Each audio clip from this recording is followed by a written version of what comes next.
നേതാജി സുഭാഷ് ചന്ദ്രബോസിന്റെ മരണം അന്വേഷിക്കണമെന്നാവശ്യപ്പെട്ടുള്ള ഹർജി സുപ്രീംകോടതി തള്ളി.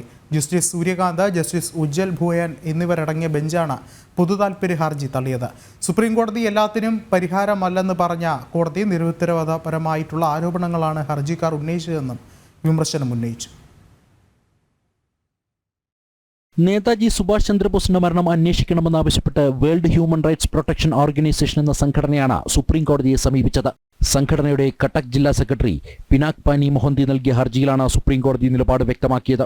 സർക്കാർ ഭരണം നടത്തുന്നത് കോടതിയുടെ ജോലിയല്ല എന്ന് പറഞ്ഞ ജസ്റ്റിസ് സൂര്യകാന്ത്, ജസ്റ്റിസ് ഉജ്ജൽ ഭൂയാൻ എന്നിവരടങ്ങിയ ബെഞ്ച് ഹർജിക്കാരൻ മഹാത്മാഗാന്ധിയെ പോലും വെറുതെ വിട്ടിട്ടില്ലെന്ന് പരിഹസിച്ചു. ഹർജിക്കാരന്റെ സത്യസന്ധത പരിശോധിക്കേണ്ടതുണ്ടെന്നും കോടതി വ്യക്തമാക്കി.